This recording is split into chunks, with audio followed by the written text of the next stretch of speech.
ओम नमः सिद्धिभ्यः। ओम नमः सिद्धिभ्यः। ओम नमः सिद्धिभ्यः।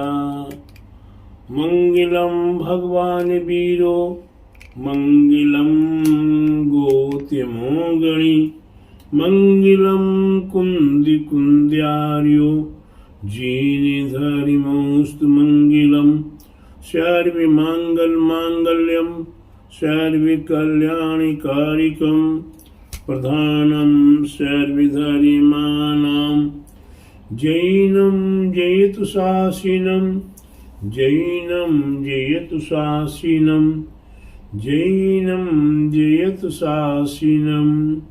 बोले अहिंसमय जिन धर्म की जय। बोले विश्व धर्म की जय। श्री मानव धर्म की जय। श्री महावीर भगवान की जय। बोले द्वादशांगी जीन वाणी माता की जय। बोले विदीक्षित की श्रीमंदादी विद्यमान बीती शंकर भगवान की जय। द्वादशांगी जीन वाणी माता की जय। बोले आचार्य गुरुवरिक स्वाट परम तपस्वी चरी परम इतिशी संत शिरोमणि पंचवर्ष के जल के त्यागी सुदन सेनानी ज्ञान वृद्धि तपोवृद्धि वयोवृद्धि वात्सल्य मूर्ति आचार्य श्री स्वाठे नेमी सगर जी महाराज की जय। भव्य आत्माओं, हम अपने जीवन में कभी कभी ऐसा सुसंयोग प्राप्त करते हैं, वे सुसंयोग है हमारे आपके जीवन की लीला को बदल देता है। हमारे संसार का संपूर्ण जो वर्तमान का माहौल, लोक व्यवहार या हमारे कर्म कहिए, इन सब को बदल देने में पल भर में ही अवसर मिला करता है। जिसे वर्तमान में आपके लिए, जिसे आपको वर्तमान में नोएडा सेक्टर 27 में 2021 दिसंबर 8 दिसंबर से 13 दिसंबर तक की भव्य पंचकल्याणा प्रतिष्ठा महोत्सव करने का, करवाने का, देखने का, सहभागी बनने का परम अवसर प्राप्त हुआ था। और निमित्त योग से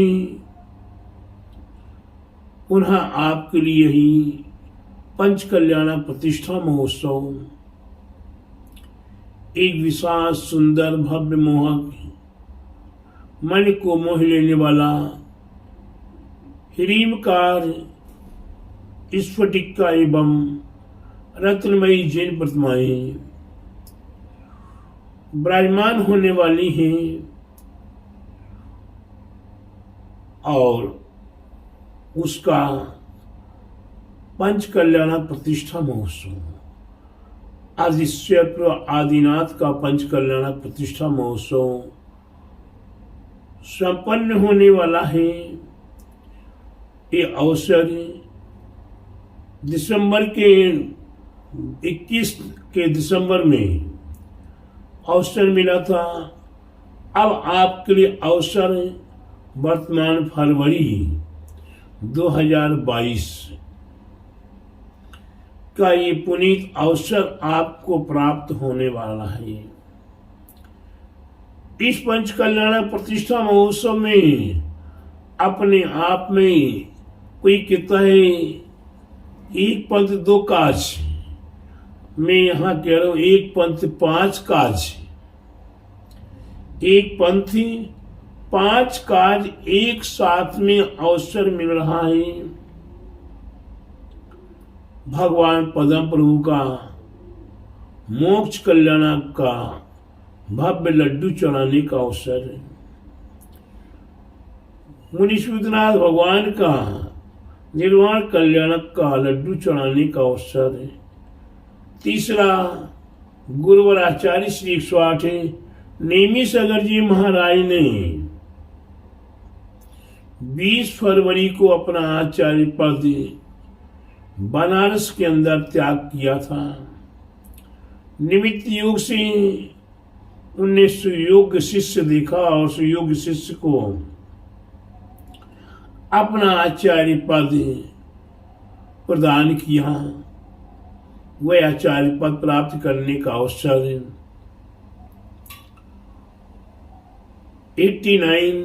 20 फरवरी को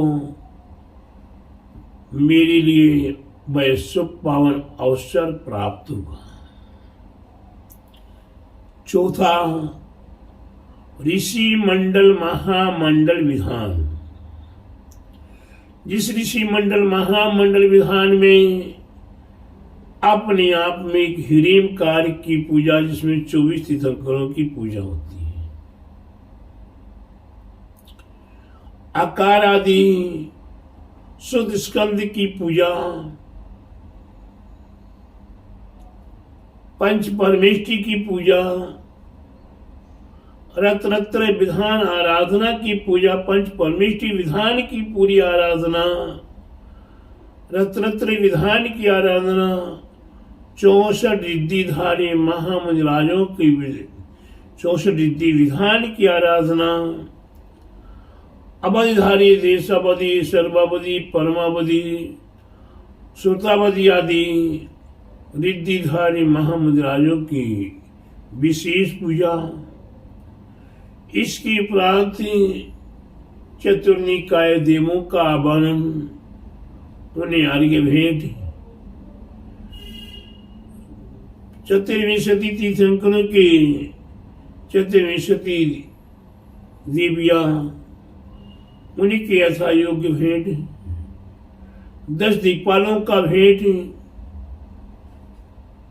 प्यारे बंधुओं, ये ऋषि मंडल में आपको अवसर प्राप्त होना है। इसी ऋषि मंडल के साथ याग मंडल विधान, इस याग मंडल विधान में रमोकार महामंत्र के 17 अर्घ्य, जिसे कहते हैं सिद्ध चक्र महामंडल के यंत्र की पूजा की अर्घ्य,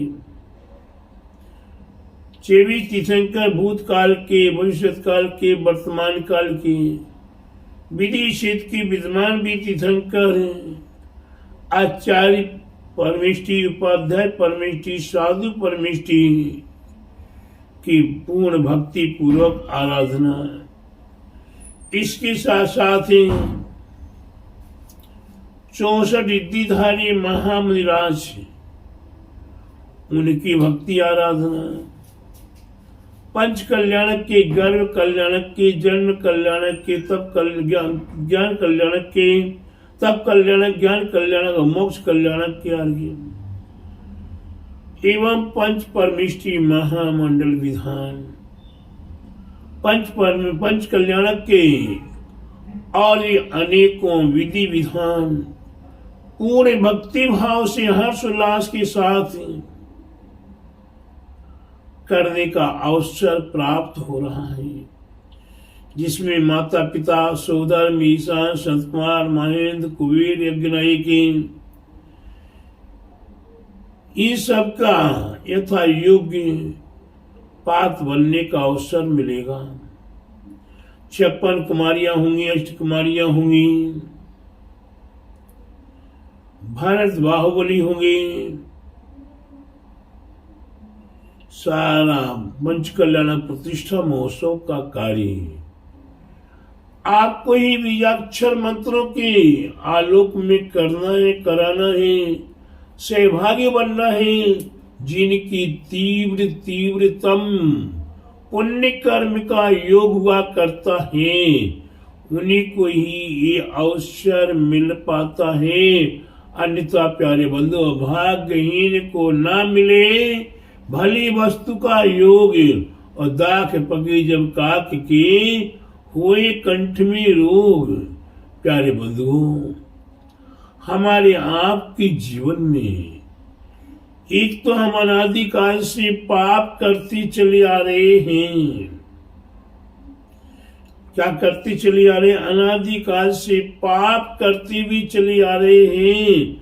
हमने पुण्य करने का प्रयास नहीं किया, लेकिन जो पुण्य किया उस पुण्य के फलस्वरूप हमें मनुष्य पर्याय मिल गई। मनुष्य पर्याय मिलने के बाद एक से बढ़ के एक है। ये मनुष्य पर्याय मिली, जैन कुल मिला, निरोग शरीर मिला, दीर्घ आयु मिली, सुसमागम संयोग मिले, देव साध गुरु का समागम मिला। इसके उपरांत भी भाग्यहीन होगा। वह हाथ में आया हुआ भी रत्न कौवे को उड़ाने में, नदी में, समुद्र में फेंक देता है। एक छोटा सा उदाहरण याद आया। नहीं बेटा, एक राहगीर चल रहा था, गर्मी का मौसम था, समुद्र किनारे से चल रहा है, चलते चलते चलते चलते थक रहा है। उसने देखा कहीं कोई अच्छा बड़ा सा वृक्ष मिले, उसकी छाया में थोड़ा आराम करूंगा। निमित्त योग से उसे बहुत बड़ा सुंदर हरा भरा वृक्ष मिल जाता है। वे वृक्ष के पास पहुंचते ही सोचता थोड़ी देर बैठ लूं, बैठ जाता है। बैठने के उपरांत उसे मन में आता है कि थोड़ा आराम कर लूं, लंबा हो जाऊं, और वह अपना एक गमछा बिछाता है और लेट जाता है। लेटने के बाद हल्की सी निद्रा आने लगती है, और निद्रा आते ही बगल के वृक्ष पर कौवे काव काव काव काव काव करने लगे। कौवे आगे बहुत हल्ला करे हैं। वे राहगीर आराम नहीं कर पा रहा, निद्रा नहीं ले पा रहा है। उसने लेटे लेटे देखा कुछ मिल जाए तो कौवों को भगा दूं। उसने अगल बगल में ऐसे हाथ चलाया, कहीं थोड़ा सा गड्ढा सा हो गया, मिट्टी निकल आई, और उसमें कुछ छोटे छोटे कंकड़, छोटे बड़े सभी कंकड़ उसने एक एक करके निकाले और कौवा उड़ाने के लिए फेंकता रहा। इधर को फेंका और वो पत्थर नदी में चला गया, समुद्र में चला गया। कौवा उड़ता है, फिर आके बैठ जाता है, फिर उड़ाता, फिर बैठ जाता है। इस प्रकार से पुनः पुनः कौवा आ रहा है और वह कांव कांव कर रहा है। अंत में वह उठ के बैठ जाता है। ये उठ के बैठता है तो वहां केवल मात्र एक कंकड़ दिखाई दिया। उस कंकड़ को भी लिया और फेंक दिया। इसी बीच में एक राहगीर आया। दूसरा राहगीर आ जाता है, भाई यह गड्ढा किसने किया? बोले क्यों? अरे इस गड्ढे में मैंने अनमोल रत्न राजा के राज भंडार से लाया था। वो रत्न यहाँ हमने मिट्टी में गाड़ दिए थे, गड्ढे में, जमीन में गाड़ दिए, और सोचा कि मैं अभी जाऊंगा तो निकालता हुआ ले जाऊंगा। ओफो, क्या थे? रत्न थे। बोले मैंने तो लेटे लेटे एक एक निकाला और उठा के फेंकते रहे, कौवों को उड़ाते रहे। कहाँ गए भाई? सब समुद्र में गिरते रहे। अब वही तो दूसरा राहगीर कहता कोई बात नहीं है, वो रत्न हमने तो देखे थे और लेके आए थे, चुरा के लाए थे, चोरी का माल चोरी में चला गया। वह राहगीर जो पहला वाला था जिसने फेंके, कोई रोता, हम देखे भी नहीं कैसे रत्न थे, कैसे थे, हमने इतने रत्न गंवा दिए। तो प्यारे बंधुओं, ठीक उसी प्रकार से ये मनुष्य पर्याय एक महारत्न है। ये रत्न हमें विषय भोगों में बर्बाद नहीं करना है। हमें ये मौका मिल रहा है। ये मौका बड़े भाग्य से, सौभाग्य से मिलता है। ये मौका आपको मिला है इसमें, लेकिन किंतु परंतु भूल कर भी मत सोचिएगा।